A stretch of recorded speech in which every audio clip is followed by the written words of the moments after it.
Euzubillahimineşşeytanirracim. Bismillahirrahmanirrahim.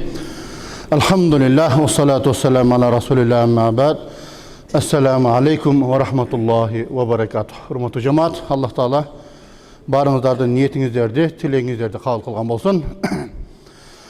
Daim ilahiyat жүрген sözümüz var. Oşa bizning şariatımızda aytilar. Kimdeki Allah Teala'nın üylerinden bolgan bir uyga basıp kelgen bolsa, Kuday Teala bir kadamına soğup jatsa, ikinci kadam menen günelerini keşiret degen. İnşallah sizlerin her bir baskan 10 kadamыңыздарга Allah'ım soğuptordu yazıp, sol kadamыңыздар menen pendeçilik kılıp ketirgen kemçiliklerdi keçirgen bolsun.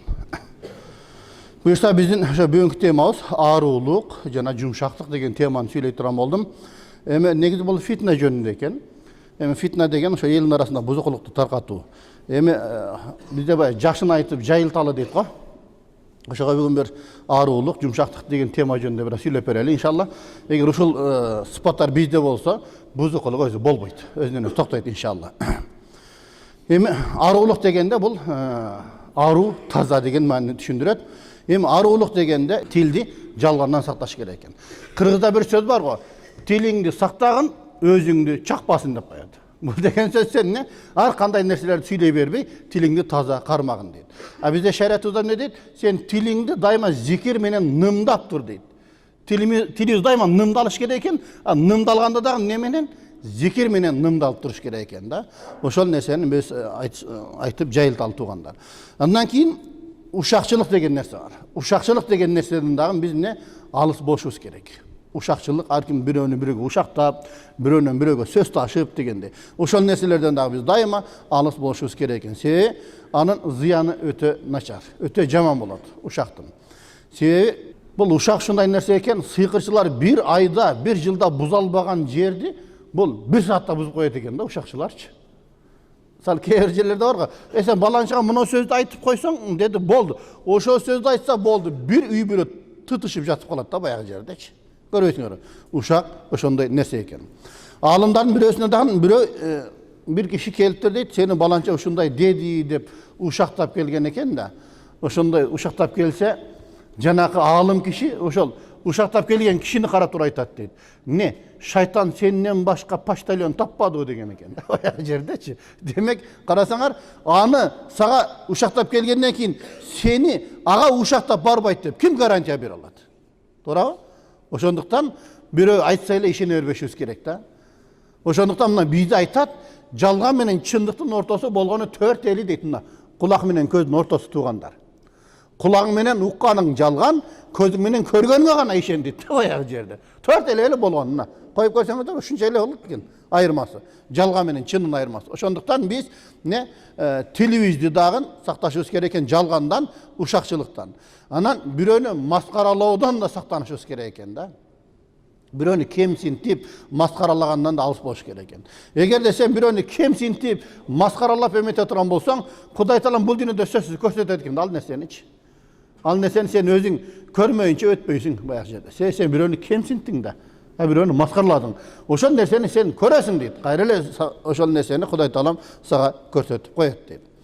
Demek aruluk degenden ne eken? Biz tildin aruluğu deyit. Demek tildi aruluğudan biz ne jalançılıktan, uşakçılıktan, biröөнü kemsintүү, maskaralоо degen nerselerden alыс boluşubuz kerek. İnşallah bol tildin aruluğu, tildin tazalığı. Ondan keyin kursaktın aruluğu, kursaktın tazalığı. Bul degen oşol ne? Kursagыбызды dagı biz ne taza tamak menen azıktandırışыбыз kerek eken. Mangday ter bolsun, kurgak nan bolsun, su bolsun, çay bolsun, mangday ter boluş kerek eken da. Adal emgek menen biz aru tamak, taza tamak jeşibиz kerek eken. Oşonda bizden oşo denebizge dagı, tabiatыбызга dagı biz ne bul jakşı bolot eken. Yemi bir okuya bir kişi bazardın janında jaşayt eken deyit. Anan balasın bir bazarçı kuup kiriptir. Balаңды карабайсыңбы sen? Mına bugün 3 gün boldu, menin su satkan çanaçımdı teşhis salıp atat dep. Ana makul da ondan bayağı sodigerdi jönötüp, küyösü menen ayal otur oylonuptur. Bizden balabız jönden jön, munday uğru olup kalbasa gerek. Birimiz ayıp ketse gerek diye kös oylonuptur. Anan ekөөsü eki bölmөгө kiriп alып ойлонду дейт. Bir вакытта аялы чуркап жатыр. Болду, күнөө мен де экенмин, таптым деп. Кандай сенде? Ошол бала курсагында боюнда бар кезинде үйүнө конок келип калып, анан чыны жетпей калыптыр да, буюм жетпей калган экен. Кошунасына кирип, мындай чыныларың болсо берип турчу, жетпей калды десе, макул деп, ал кошунасы үйгө кирип кеткенде, анын ошо эшигин астында сонун лимондор өсүп турган экен. Ошону ийне менен тешип алып туруп, ошонун суунан соргон экен да. Баягы жердечи. Карасаң, эненин курсагында уурлук менен азыктанып атат да. А баягы чоңойгондо барып именно ошол ийне менен тешип атат дейт, баягы суу саткан чанаштардычы. Бизде Кудайга шүкүр суу жакшы. Любой жерден краниктан ичип кете беребиз. Мисалы, мына сыртка чыксаң, андай сууну иче албайсың, деңиздин сууну иче албайсың. Бүт эле сатып ичесиң да. А мурда алар да саткан экен.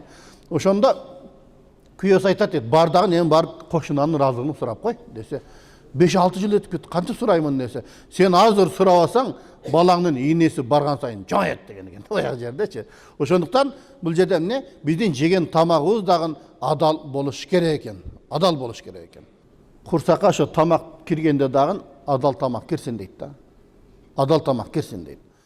Эми карап көрсөк, Абу Бакр радиаллаху анху бир күн өзүнүн кызматчысы дайыма бир тамакты алып келсе эле сурап туруп жейт экен да. Анан bir gün bir tamak alıp gelen eкен, бұл қандай тамақ деп сұрабайлы жеп алыптыр да. Ошону жегенден кейін, Абу Бакр, сен неге бүгін сұраған жоқсың? Дайыма сұрачы елең құсы, ичінде өле, мен сұрап тұрмын. Қандай тамақ әлі десе, бұл айтады, мен исламға келгенге шейін көз ашықтық қылат елем, бақшылық қылат елем. Біреуге үшінті еле бір нәрсені айтып қойдым еле, ошол дал келіп, тура келіп қалыпты. Ошонун акысын алдырып берди. Бул ошонун акысы болчу десе, Абу Бакр радиаллаху анху оозуна колун салып туруп, баягы жеген тамагын кусуп салды дейт да. Ал не кылганың десе, айтып коет дейт. Мен пайгамбар хадисин уккан элем дейт да. Кайсы бир дене арам тамак менен азыктанган болсо, ошол денеге караганда тозоктун оту жакшыраак деген хадисти укканмын. Эгерде бул тамак чыкпаса, жаным чыкканча мен өзүмдү кыйнай бермекмин деген да. Карасаңыздар. Ошондуктан бул жерде эмне? Тамак дагы бизде таза болуш керек экен. Андан кийин бизде кийимибиз дагы эмне? Ошол адал болуш керек экен. Эми бул кийимде адал арамы жок да деп бирөөнүкүн тартып алсак, анда да болбой калат экен. Пайгамбарыбызга ошол бирөө келген да, келсе мындай жупуну аябай эле мындай жупуну кийинип алыптыр да. Сенде акчаң барбы десе, бар дептир. Аллах мындан толтура, менде байлыктарым бар десе, ошого жараша кийинбейсиңби? Кудай Таалам кайсы пендесине байлыкты берсе, ошо пендесинин үстүнөн ошол байлыкты көрүүнү жакшы көрөт, көргүсү келет. Жакшына кийинбейсиң деген экен да. Ошого жараша. Бирок анда да кийгенде кийип алып туруп баягы бой көтөрүп, кийимди кийип учуп калбаш керек да баягы жердечи. Кийимди да кийгенде ошол Кудай Таалам берди деп ошого жараша кийинип, анан бой көтөрүү үчүн кийимди кийип алып туруп бирөөнү кемсинтип, бир көзүңдүн бир башкача карап баягы жерде. Ошол дагы эмне? Туура эмес болуп калат экен туугандар. Эми бул аруулук дегенде, тазалык дегенде көп нерсе экен да. Мисалы, биз айтат го, ата-эне баланы жакшы тарбиялай турган болсо, анын үчүн эмне? Өз үлгү болушубуз керек. Тамак ашты жакшы карап, адал тамак берип, өзүбүз ата-энебизди урматтасак буюрса эмне? Ошондо балдар бизди көрөт дагы, бизди да урматтай турган болот экен да. Бизди да урматтай турган болот экен. Себеби бизде эмне дейт? Силер ата-энеңерди урматтагыла, силерди бала чакаңар урматтайт, силер аруу таза болгула, аялдарыңар таза болот дейт. Карасаңар. Демек, биз үлгү болуп көрсөтүшүбүз керек экен да. Баягы жерде эмне? Аруулук, тазалык деген нерсени. Бул жерде бир мисалды айтып берейин. Эки киши бар экен. Экөө соода кылган. Бирөө ошол жерин сатып. Баягы жерини алгандан кийин экинчи киши иштетип атып дейт. Иштетип атып. Ошол жерден бир эмне идиште алтын табып алыптыр. Алтын табып алыптыр дагы баягы кишиге кайра алып барып бериптир. Мына бул сенин жериңди алганмын, мен сенден жерди сатып алганмын. Бул идиштеги алтынды мен алган эмесмин. Кумгандагы, кумура деп коет го баягы бизде. Десе, жок, мен жерди сатканмын, жердин ичинде эмне болсо ал дагы сеники, мен дагы албайм дейт. Экөөсү албайт экен да, бири-бирине. Карасаң, ушунчалык баягы эмне?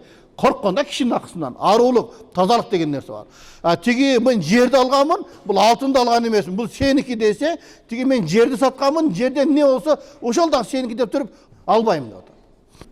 Ошондо бул анан экөөсү талашып казыга барат.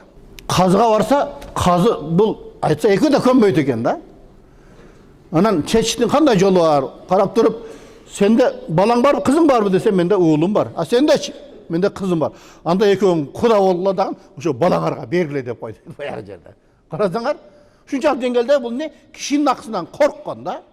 Эми элестетип көр, мисалы бизде эгер ошондой болсо, бир жер сатып алдың, мисалы 5.000 долларга жер сатып алдың. Жер сатып алгандан кийин ошол жерди фундаментти казып атсаң эле алтын чыкты, 100.000 долларлык. Эч кимге айтмак эмеспиз, туурабы? Айтпай эле сразу ошо жерди кайра сатып туруп, особняктарды алып, баягы жерде чоң-чоң иштерди жаса бермекпиз да баягы жерде. Көрбөйсүңөр. А булар не деп атат? Жок дейт, мен жерди эле алгам, алтынды алган эмесмин дейт. А тиги болсо, мен жерди сатканмын, жердеги мен билбейм эмне бар экен. Ал дагы сеники деп атат да. Экөөнү. Бирок эмне казы кандай өкүм чыгарды? Адилеттүү өкүм чыгарып, экөөсүн куда кылып туруп ошо балдарыңа саптагыла деп туруп, балдарына өткөрүп берди баягыны. Эми Аллах Таала бул жерде эмне сөзсүз жардам берет үч кишиге дейт. Ошолордун бирөөсү эгерде мен дейт, ошо зынадан өзүмдү сактайын деп үйлөнөм деген жигитке Аллах жардам берүүсү акылуу дейт. Сөзсүз жардам берет дейт. Сен мен таза жашайын, аруу жашайын деп туруп ниет кылды, Аллах жардам берет экен да. А эгерде карасаң ар кандай бузукулуктар менен жүрөт да, арам жолдо жүргөндөр бар, Аллах Таала жардам бербейт. Арам жолда жүргөндөрдү билесиңер, Кудай сактасын. Канча мисалы кейиштүү окуялар болуп атат. Бир ооруну жуктуруп алып, анан аялына жуктуруп, анан мен бир окуяны угуп калдым. Арам жолдан өзүнө оору жуктуруп, аялына да жуктуруптур да. Өзү өлүп калыптыр. Аялы эми дарыланып жүрөт. Анан бир баласына жуккан экен, баласы дагы өтүп кетти дейт. Кудай сактасын. Арам жол бул арам да. Ошондуктан бул жерде эмне? Аруу, таза болуш керек биздин жашоодо. Эми бул арулук жөнүндө бир аз айттык. Кудай буйрса эми сиздерге жумшактык деген жөнүндө да кичине айтып кетейик. Эми жумшактык бул эмне? Назиктик. Таза болгондон кийин эмне? Сен да кичине жумшагыраак болуш керек экен да. Жумшагыраак болуш керек экен. Себеби бизде бир эреже бар. Шариятыбызда ошол алымдардын айткан ал-кодвату кабла дава. Биздин ыйман мечитинин ураны ошол, үгүттөн мурда үлгү бол дейт. Үгүттөн мурда үлгү бол дейт. Биз өзүбүз эмне үлгү болушубуз керек да бирөөлөргө. Анын үчүн өзүбүз кичине оор басырыктуу, мисалы жумшагыраак, назигирээк болушубуз керек экен да. Өтө катуу болбошубуз керек экен. Эми бул жумшактык деген эмне десе, акылдын толуктугунун белгиси дейт. Акылдын толуктугунун белгиси. Аллах Таала пайгамбарда айтат. Аллах Таала даражаңарды көтөрө турган бир ишти айтайынбы дейт да. Ошондо айт десе, пайгамбар эмне дейт? Тахлуму ала ман жахал алей. Сага илимсиздик, надандык кылган адамга сен жумшак мамиле кылып кое бер дейт да. Биз айтат го, акылдуу адам өзү туура экендигин билип туруп, берки каршылашы менен талашпай койгон адам ошол адам акылдуу дейт да. Сен доказать этем дей берсең, ал доказать эте албайсың да. Ал өзү надан болуп атат да. Анан максаты о чындыкка жетиш эмес. Эптеп сенин жиниңе тийиш болушу мүмкүн, же сени кыжалат кылыш да. Кээ бир адамдар бар, сени кыжалат кылса рахат алат да, жыргайт да баягы жердечи. Бул жерде да эмне? Ошо сен түшүндүргөнгө аракет кылбай эле коюш керек. Кээде сен туурасың, ал туура эмеспи? Түшүнбөй атабы? Болдун да, макул деп эле коюш керек болду. Бул жерде эмне деп атат? Сага жахилдик, надандык кылган адамга жумшак мамиле кылуу дейт. Сага бирөө зулумдук кылса, ага дагы сен жакшы мамиле кылып кое бер дейт. Арулук мамиле кылып кой дейт. Таза мамиле кылып кое бер дейт. Зулумдук кылса дагы, макул эми сен адашыпсың, макул эми Аллах көрүп турат деп эле кое бер дейт. Андан кийин эгерде сага бирөө бербей койсо, сен бере бер дейт. Сага бирөө бербесе, сен бере бер дейт.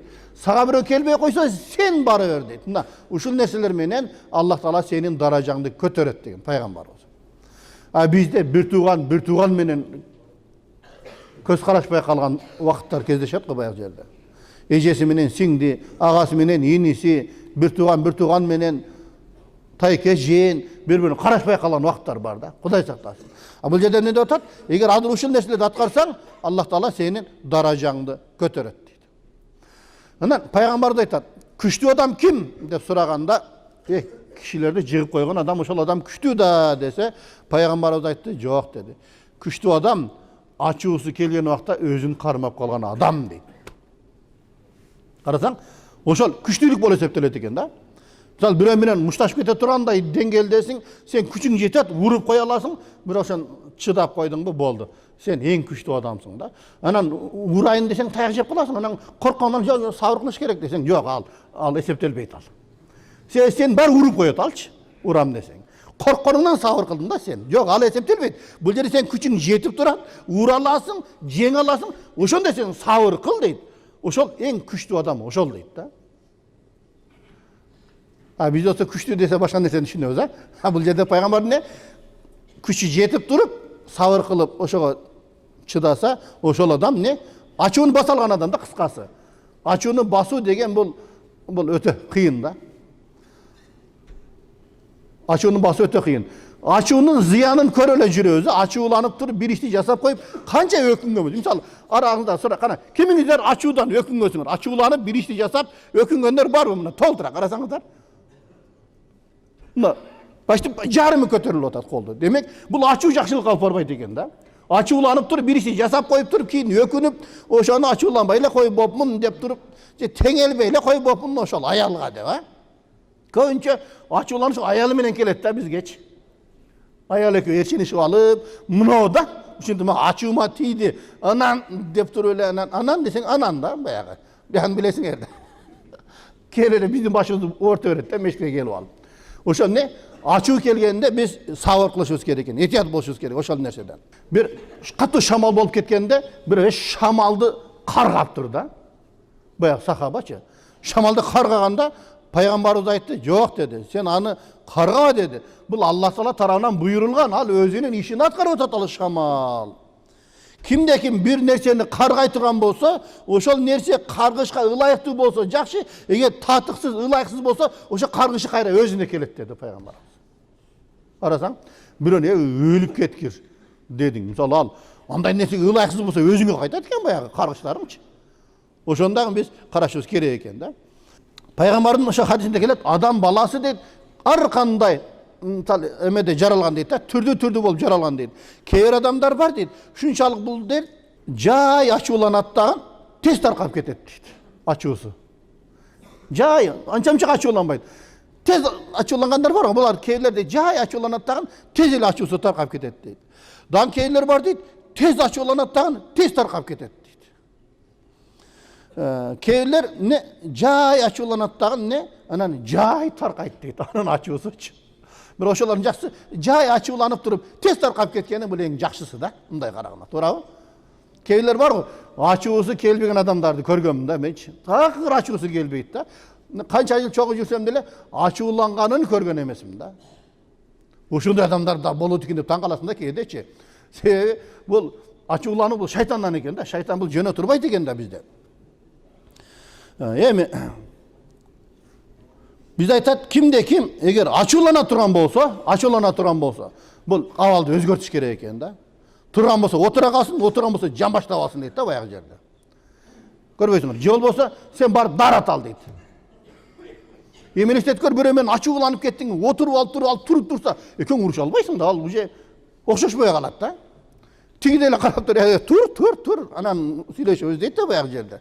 Жата калсаң мисалы, элестетип көр, шайтан өзү эле качып кетет экен да баягы жердечи. Абалыңды өзгөртсөң. Себеби бул шайтандан экен, ошо ачуу келгенде адамдын көзү кызарып, жана күрө тамырлары шишип кетет го. Ошого эмне? Сен эгер ачуулансаң дейт, сен дарат ала кой дейт да баягы жерде. Дагы бир ачууну басуунун жолу. Кудай Таалам өзү сактасын ошо шайтандын азгырыгынан.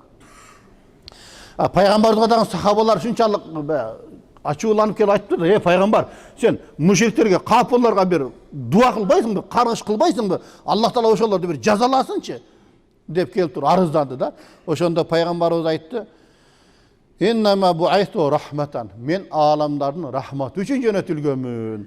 Каргыш айтуу үчүн жөнөтүлгөн эмесмин деди да, элестетип көр. Каргыш айтуу үчүн жөнөтүлгөн эмесмин деди. Бизде болсо не? Ал катуу зыян эмес, кичине эле бир туура эмес иш кылып кое турган болсо болду. Ылайым ошол жеген тамагың коконоңа тыгылып калсын деп толтура сөздөрдү айтабыз да баягы жердечи. Ошо эмне каргыш сөздөр. Мусулман адам каргышчыл болбойт экен да. Мусулман адам каргышчыл болбойт дейт. Абу Бакыр радиаллаху анху дагы бир кулун каргап коюптур да. Кулун каргап койгондо пайгамбар эмне деди? Абу Бакыр, сен сыддыксың. Сыддык адам kargabay echkimdi dedi.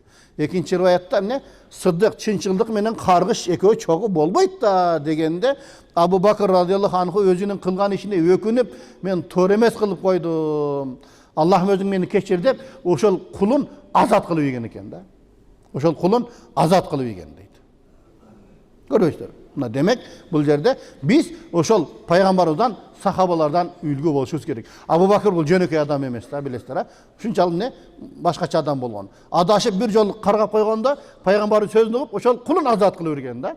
Oşol ne günömdün keçirilsin, tor emes kılıp koyup turmун. Abu Bakr jönündө paygambarın aytkan hadisleri köp, bilesiňer. Eň birinçi esep kısap berip, birinçi beşke kere turan kim dese bar Abu Bakr dedi da. Oşonda paygambar yok Abu Bakr emes Hazreti Umar dedi. Misal bizim dele oyuz oşonda boşu mümkün da. Eň birinçi Abu Bakr kilse gerek dep turabı. Esep kısap berip dep da paygambarыбыз. Anan Abu Bakrçı dese Abu Bakr esep kısap berbeyt. Anı perişler kötörüp uçup beşke kiret degen da. Qarayыңlar, al mal mülkün ayağın emes Allah joluna sarttap koyuyor qarap turörgün da bayaq жерdeçi. Umar'ga jarışkan go. Umar baylığının jarını alıp gelip Abu Bakr meni alıp geldi de paygambardan sorasa üyünde bardaq neseni alıp geldi dese bar ötüp ketip da menden degen da.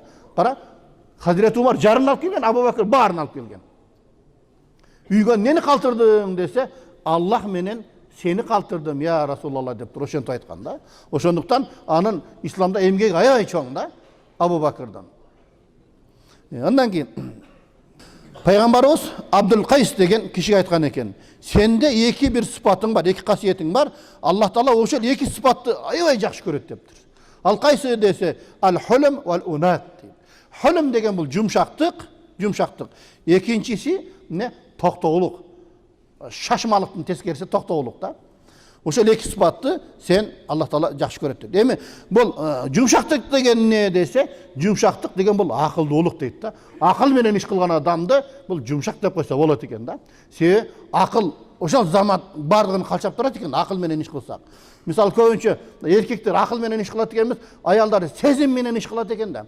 Sezim menen süйлөp koya beret eken da bayaq жерdeçi. Erkekler anan keyde sezim menen kabul ala alат, oşonu akıl menen kabul alış kerek eken da. Bul jinlenip atat depçi. Yerde. Anan sezim menen süйлөsө biz akıl menen kabul alıp koysak ele büttü da bayaq жерdeçi. Eger akıl menen süйлөsө al anday jama сөздөрдү айтмак эмес аял заты кейде да. Эми бул жерде ошол не ачууну басуунун көрүнүштөрү кандай болот десе ачууну басуу баягы токтоолуктун. Сага бирөө эгер бир жахил адам зыян жеткире турган болсо ошого сен сабыр кылышың керек экен, өч алам деп ойлобошуң керек экен да.